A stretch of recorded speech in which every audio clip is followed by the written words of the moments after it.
Okay, welcome back to Food Week Podcast. Apologies for the technical difficulties. So we'll move straight to the next story.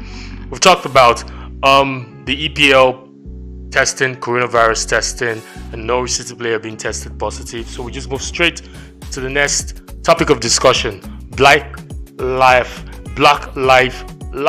Matters. Players have decided to put on their shirts, shirts with the hashtag Black Lives Matters, replacing their names on their jersey. And that would happen for the next 12 games. So what are we looking at here? Are we looking at fighting racism in the EPL for the next 12 matches? What happens after the next 12 matches? What's your opinion or what's your thoughts on this today? I think it's yes, it's fighting racism, but it's more about letting the world know where we stand with this matter. We can't just continue the way things were. One of the things that we talked about even on the show with regards to COVID-19 is that things cannot go back to the way they were before. There's going to be a lot of changes. There are going to be a lot of changes and things have to put in place. Yeah, true. Racism happen to be one of those things also. We have players that are constantly being racially abused, while they're playing the game that we all love, So things like that. Yes, the first 12 games, that's good. We all need that. It just pretty much puts in that awareness that, hey, we are aware of what's going on. We know what's happening in the community. We know what's happening around the world, and we do not stand with it. So yes, I think that's a good thing from them. It doesn't mean that after the milestone that we're not going to talk about it anymore. No, it's just that, hey, this is what's happening right now in the world, and this is where we stand with this. Okay, we know because Jorgen, we know him, the Watford captain, has been vocal. Even while this corona pandemic, he had the hesitation of coming back to play, but I think he had a couple of meetings with the elder statesmen in the Premier League, and he changed his mind. So he has been vocal too concerning this Black Lives Matters issue, because he had a discussion with other captains and they decided that they will be putting on a Black Lives Matter badge, which will feature on all the shirts of all the players. So it's going to be like a badge. You have the EPL badge on the left, which is normally there. I don't know where they want to put it.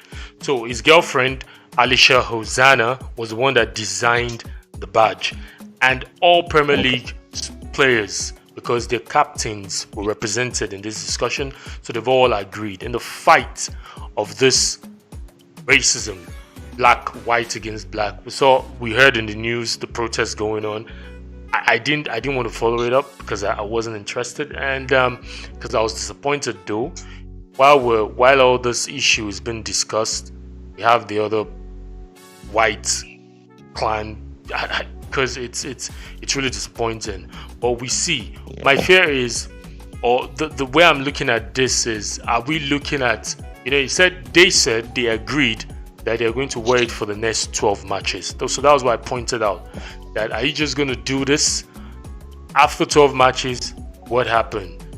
Jamie Jen has had something to say, former Tottenham and Newcastle player too. He was of the opinion that, it's a great start, but he wants to see something tangible. He wants to see something that after the 12 matches, he still wants to see the fight, see how we bundle racism out of the game that we love, which is football. Yeah. I'm in agreement with that. We don't want to take anything away from the game, but also we want to make sure we make a statement. We want to make sure we take a stand with the injustice that's happening, with the injustice that's everywhere. Yep. We may not be able to completely eradicate all injustice, but one of them that needs to go, that we need to completely do away with as human beings, is that of racism. It's ridiculous. It's almost too stupid to think about, but it is real. It's happening, and people are suffering at the hands of it every passing day. Yes. And we keep seeing new cases rising up back and forth. So yes, the first 12 matches let you know that this is where we stand with this. It doesn't mean that the fight ends after the first matches. It just means that this is where we stand, and whatever decision that needs to be put in place going forward, we will back it. And that's why I stand with that. Yeah, even prior to the restart of the Premier League, we've seen teams like Chelsea, we've seen teams like Arsenal, Liverpool. While they're training, we see them take pictures wearing the attire Black Lives Matter. We've seen them take a kneel, and also the EPL too has backed players up. They are ready to take a kneel before a match starts. We've seen it in the German Bundesliga as well. We saw it in Spanish, So they're ready to back. They're ready to back any player that decides to take the kneel, and which is positive for everybody to see. We need to know that be it black, be it white, we're all one. The color of the blood that flows through us is the same. So let's kick out racism out of football, the game that we love. So we'll move straight to the next. We're going outside EPL. We look at Coppa Italia that happened on Friday and yesterday. AC Milan Juventus ended in a stalemate 0-0, but Juventus qualify on goals aggregates because they went away. They drew 1-1. We saw Napoli and Inter Milan as well. Inter Milan. Yeah. So and we also saw Spanish league. This controversy. Messi. Ronaldo missed the penalty over the weekend against AC Milan. He missed the penalty. We saw Messi scored. So Twitter went agog, this thing, the fight for who is the GOAT, who is the better player between Messi and Ronaldo. What you take? Does that define anything? It doesn't define Jack.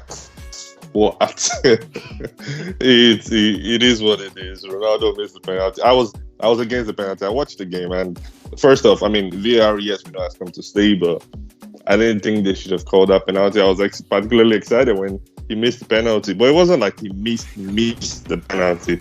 He hit the bar, for God's sake. How close can you get? It's a miss. He hit the bar. It's not like it's a miss. Over the bar. He didn't. The keeper didn't save it. He didn't blaze it over the bar. He hit the bar and went out. And hey, look at what happened. They scored right from it. This guy got a red card as soon as play went back on. So yeah, you can see. I like I said, I watched the game and I saw that Ronaldo was trying hard after he lost that penalty. He probably didn't need to. For who he is, you know him. You know him for who he is, man. Yeah, Napoli, positive out of it. Dries Martins, he scored against Inter Milan. It's so surprising. Will the owners of Inter Milan, will they give Antonio Conte leave? Okay, let's just see how this first season went this way. So let's don't put you under pressure. Do you see them putting him under pressure? Do you see them putting pressure on him starting of next season? Because with all the players he has, with all the acquisition he has made, on a good day, Inter Milan should have taken that game. But you saw Napoli, they came back, they fought, they scored, they equalized, and they qualified based on goals aggregate as well. What's your take on the Inter Milan squad? Because he has every player that he need. So what's going on? Why is he not ticking the boxes? Why? It takes some time for those players to come together. He got some of the players last summer, and he got some others in January. So they've not had that time to gel. He hasn't actually had that time to form a team. And when we see them play, they look like a good team half the time, and the other half the time they just try barely scrape through. But let's look at. I think they will give him at least another season because Inter Milan is third on the third in the Serie A. Yeah. But the points are not so much. The points are not. Game. Yep. Yeah. Points are not so much. I don't. They still have about 12. Or they even have one game at hand, so they still have games to play. They can still get to second place. Lazio is how many points is that? That's 8 points ahead of them. So with that game in hand, if they win the game, it'll be down to 5 points. So there's still a good chance. It's a good. They still have a good opportunity. They'll be in Champions League. Hopefully, well, not even hopefully. The chances, because they are on 54 points. Atalanta is on 48 points. Roma in 5th place is on 45 points, and Napoli is on 39 points. So chances are Inter Milan will be in Europe next season. Not just Europe, they'll probably be in Champions League next season. That's a good thing. Inter Milan has not had Champions League in a while. Yeah. So yeah, I'm sure that they'll stick with him. He's doing something good. They've invested a lot of money in the club, but they just need time for it. Even though we know that managers these days don't have time. Yeah. So you think that will be like a pass mark? Or Inter Milan has not been in Champions League.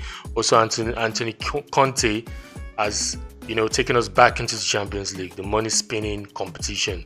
So should we just give him that pass mark and let's see what he's going to do? He should achieve more next season. Yeah, definitely. I mean, we're talking about Inter Milan that were mid-table towards the end of last season, and so now they'll be in Champions League this year. So I think that might have been the yardstick. Okay. Yeah, hey, get us to Champions League, and he is doing that already. So anything else, they'll have to work harder to wrestle Juventus off of the title. So I believe they're on the right track for now. And let's just see how the rest of the season pans out and what they do with the break. It's been good for Gattuso ever since he took over Napoli. I think it's been good for him. Qualifying for Coppa Italia final against Juventus, which will take place on Wednesday because they're trying to rush all those fixtures to finish up all competitions. And it wasn't just qualifying for the final for Napoli. Dries Mertens set a new record.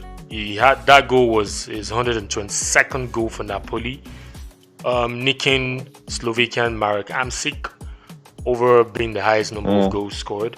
And I think followed by the football god Diego Armando Maradona. Yeah, so Dries Mertens, the Belgian, is now the top scorer for Napoli. What a lad. So, did I just switch to La Liga? You saw the Barcelona game? Yeah. You saw Messi doing it well, easy. Barcelona is the best. Yeah, I mean, you can't fault Messi or anything. He's been fantastic. That was just pure class from Messi, as usual. And their look-alike, what's his name? What's this rapper American rapper? The guy in Barcelona signed Chris Brown. Bright white. Bright white. Yeah, he scored. He scored his first La Liga goal. I was hoping he would have saved it for their next game, because Barcelona's next game is against Leganés. Okay, that would have been interesting.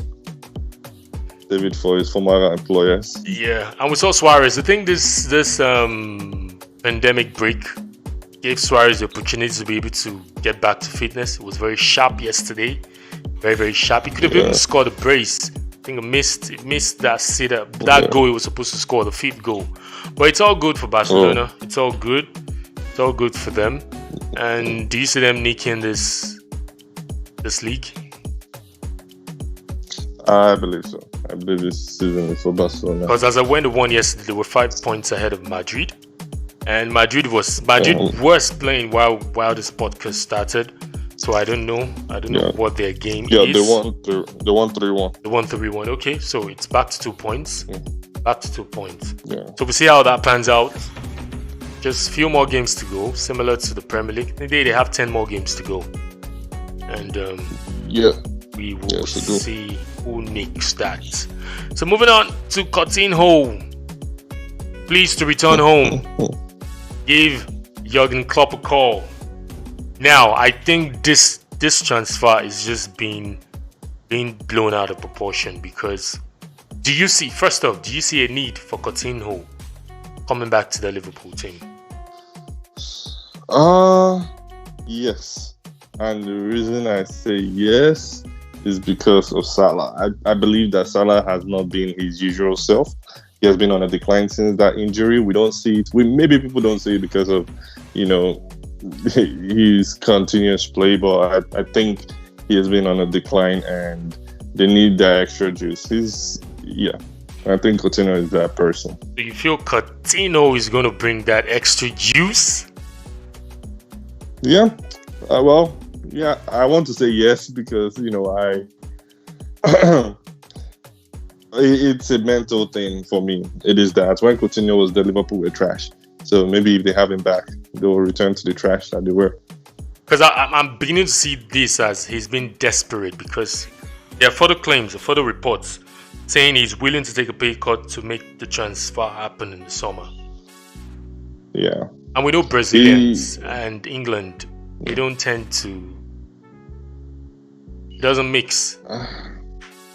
So if we're being like, I'm going to be completely honest now. He hasn't had the best time in Barcelona. He didn't have the best time in Bayern Munich. Yeah. And he's looking to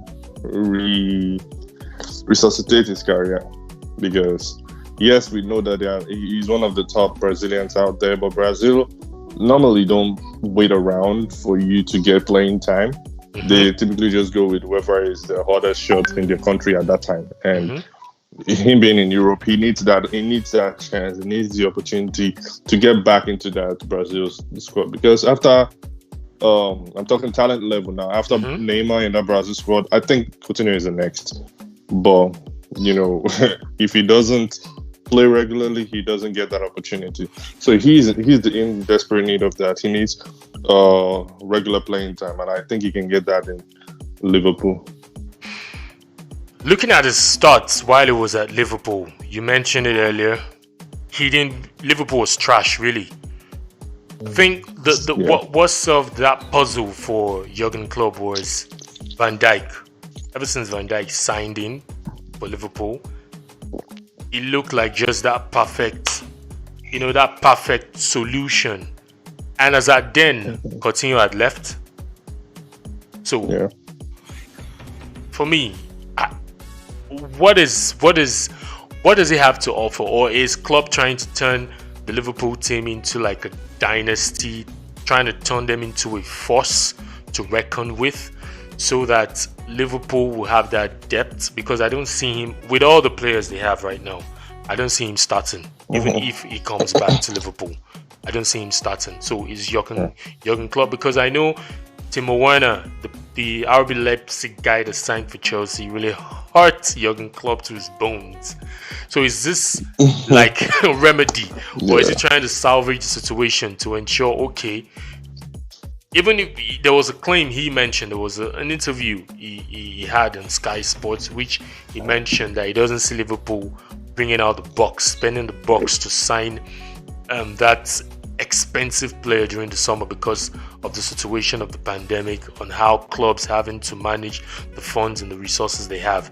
So do you see this Coutinho deal as a more of, okay, let me salvage the situation? I couldn't get Werner from RB Leipzig. Okay, Coutinho is there.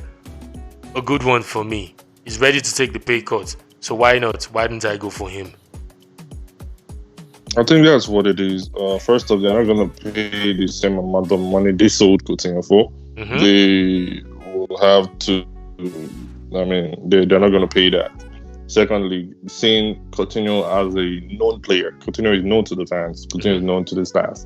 Coutinho is a known figure in Liverpool. So him coming back might do that thing that Atletico did for Torres when he went back to Atletico Madrid. He started scoring again. He became a much better player than he was at Chelsea and where it was. So, but he wasn't able to get back to that pedestal of Torres, Nino that we knew in Liverpool. Did he?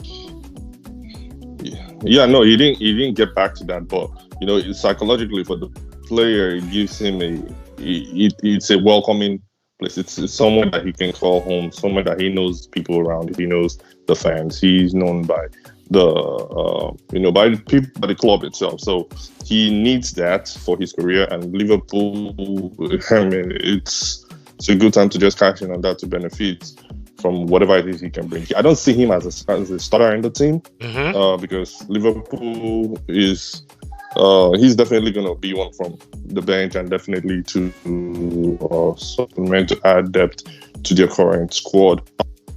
Because I mean, if we know Liverpool, anything about Liverpool this season is that they're starting 11. Outside that starting 11, Liverpool don't have anything else, so they need that depth.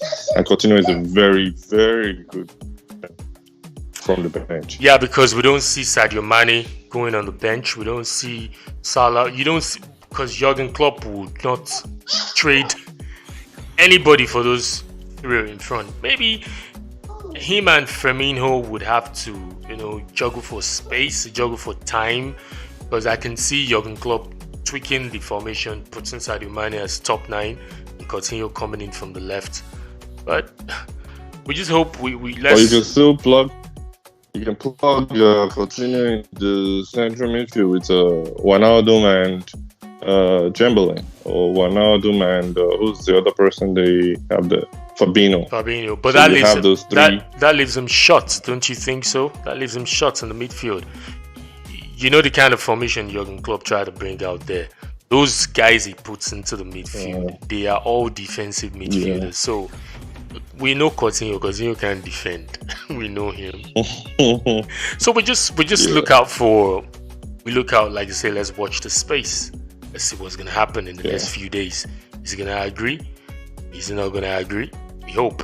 So we heard Upamecano from RB Leipzig has agreed a deal with Arsenal. I don't know how true that is. I don't know how official that is. That's huge. But it's just one of those news that just came in. Upamecano has agreed a deal to sign for Arsenal. This season, the next season really is going to be interesting because I can see Tunde already getting scared like Upamecano. Wow, for Arsenal. No, there's no need to get scared. Yeah, man, that's definitely a good buy. That's a good buy. If Arsenal should get him, that is a good buy. No doubt. So we just round up with we mentioned earlier EPL. 3 days to go. Cannot wait for the EPL to be back. So games starting will be Aston Villa versus Sheffield United and Manchester United versus Arsenal. So while teams were waiting for June 17, most of them have been busy and keeping themselves busy.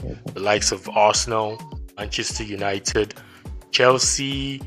We've not really had Chelsea play another team, but they've been playing inter-squad training. Manchester United, we saw they played inter-squad training last week. Team Bruno Fernandes versus Team Maguire. I don't know who won. They also played. Oh no, that one was a draw. It ended 4-4. Okay. So Manchester United also played West Brom a few days ago. I really didn't understand the dynamics to that friendly because we were saying West Brom won 2-1. We saw again Manchester United won 3-1. So you're a Manchester United fan. Maybe you can help us. You can just analyze the friendly for us. I was looking for highlights everywhere. I didn't find, but one thing I saw 3 goals scored by Manchester United players. So I also saw the news that West Brom won 2-1, but I saw 3 goals by Manchester United players. So I just thought, well, I guess it can end at 3-1 in Manchester United's favor. Yeah, because with what I saw, with the news I read there were two separate matches, like warm-up matches. Okay. West Brom won the first one. No, West Brom won one out of it. I don't know the particular order. West Brom won 2-1, and Manchester United won the other one 3-1. And so I really don't know. You know, there's been this banter between Arsenal and Manchester United fan.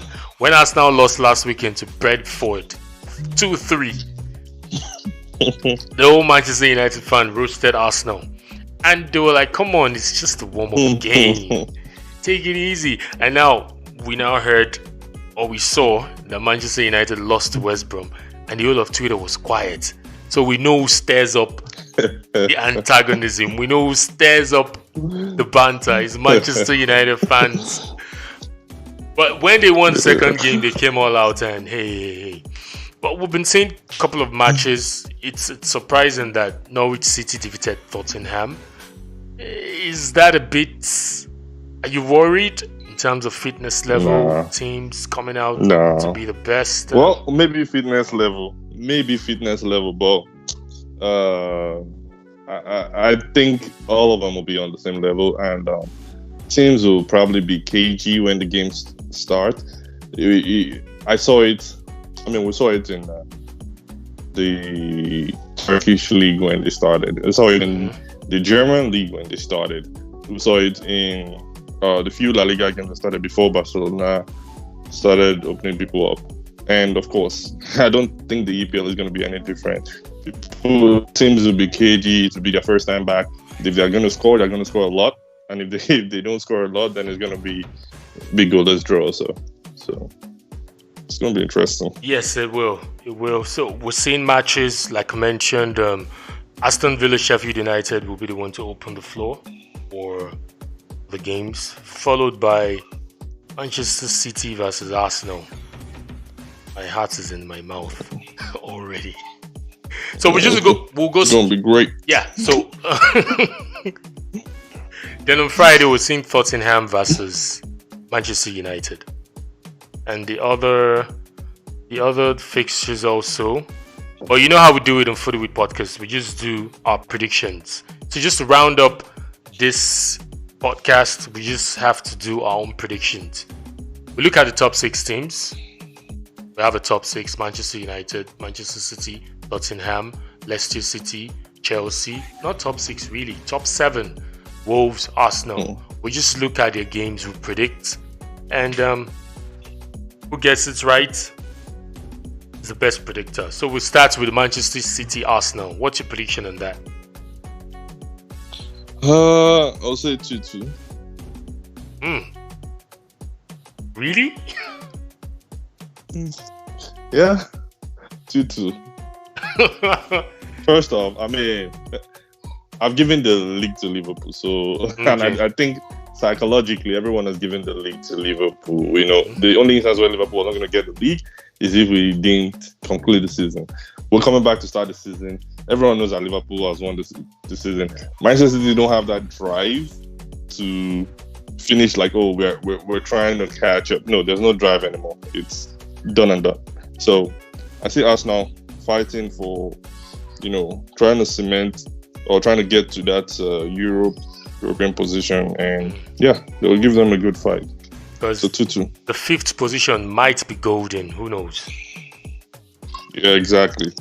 Will be, because the ban on City has started, right? So no, we've not heard the conclusion because they were supposed to give a verdict. Oh, okay. So we don't know yet. Yeah, okay. They met. They appealed this week, Monday last week. But we've not heard the final decision. That's why I said it might be golden. So we don't know. My predictions. Yeah. Arsenal, nicking it 2-1, 3-2, a goal margin, or 1-0. Arsenal, they always concede. Yeah. So 2-1 or 3-2. Arsenal. Tottenham Hotspur, Manchester United. 0-2. Man United winning. Oh, I'm giving it to Manchester United. I'll never want Tottenham to win. Get out. Nonsense. Rubbish. Manchester United. Bruno Fernandes and Pogba on the same team. Yeah. Manchester United winning that. Watford, Leicester City. That's a tough one. I want to give Leicester, but we know that Watford, they had this rejuvenation for their season, and they started with Liverpool. So it's a tough one. I'll say 0-0. 0-0. Well, I'll give it to Leicester City. They have a deeper squad. But I'm Watford. Yeah. Damn, they're struggling for relegation as well. They are struggling for relegation. Fighting for relegation. And those kind of teams right now, the good thing is we don't know what the home teams will do because of this, this audio effect. We see the way they did it in Spanish League today. The Madrid match that I watched the first half. I saw all the effects the guys were doing. So when Madrid wants to score, you see put in the chance of fans hailing like, hey, it's almost a goal. So we don't know what the home teams in the EPL. We just watch out for that. But for that, I'll put it a draw. Watford, Leicester City, a draw. So Brighton, Hove Albion, Arsenal, because Arsenal will be playing on Saturday as well. So that's Arsenal game. I give it to Arsenal. Okay, I give it to Arsenal. Maybe 2-0, 3-0. I give it to Arsenal then. West Ham United versus Wolverhampton Wanderers. Wolverhampton Wanderers winning. That is a Wolverhampton Wanderers winning. Yeah, I'll give it to Wolves. I'll give it to Wolves too. Aston Villa versus Chelsea. You mentioned it earlier. We've not really seen Chelsea. I don't know if they've played any games or if I don't know. I'm not sure, but yeah. As a result, I would say I want to give it to Chelsea because of it looks like Lampard knows how to handle all those small teams. I don't think any small team has beaten them this season. So I'll say Chelsea. Chelsea to nick it for me as well. Chelsea. Everton Liverpool Merseyside derby. What a great game to start with. Liverpool. I've not seen Everton as well. I've not seen Everton as well. Yeah. I've not seen Everton as well. So. Plus, it hasn't been a contest in recent years. Yeah, it's just been one-way traffic. True, it's been one-way traffic. Even the one game that they were supposed to drag out the 0-0 draw, that was where Pickford went to push the ball on the bar on the 90-something minutes. It was an hour for Rigi to come. Yeah. So I'll give it to Liverpool. The Manchester City versus Burnley to complete the round of the matches. That will be held on Monday. I'm giving it to Manchester City. Burnley. Yeah. I can't give it to Burnley. I'll say Man City too. They know how to hold their own in their home. Yeah. Except when it's against Arsenal. But outside, away, they don't. No, I give it to Man City. Okay, so it's been lovely. It's been nice having all this discussion for both topics. I'm so happy. I'm so excited. We'll be here next week, Sunday. We'll be here next week to discuss the games that went down, starting from June 17 up until Sunday, 21st of June. And I hope it's going to be a full house. So our parting chat today's episode. Well, it's been really good to be here today. I really enjoyed myself. As we always say, this is something that we love talking about. It just brings joy to every one of us. And I'm glad I'm able to do that with you today. And, just spread joy and fun around the world. Can't wait for the EPL to be back in a few days. And good thing we have a lot to talk about next Sunday. It's going to be a lot to talk about. A lot. So from me to all listeners, I'm Here's Anthony once again. It's been nice doing this with Tunde from United States of America. We're doing this from home, obeying all the WHO rules. The fight for COVID is still there. COVID is real. Please stay safe. Be hygienic. Follow all the WHO guidelines. And let's pray. God does the rest. We do our part and God does the rest. Signing out from me once again. Have a blessed week and peace out. Bye.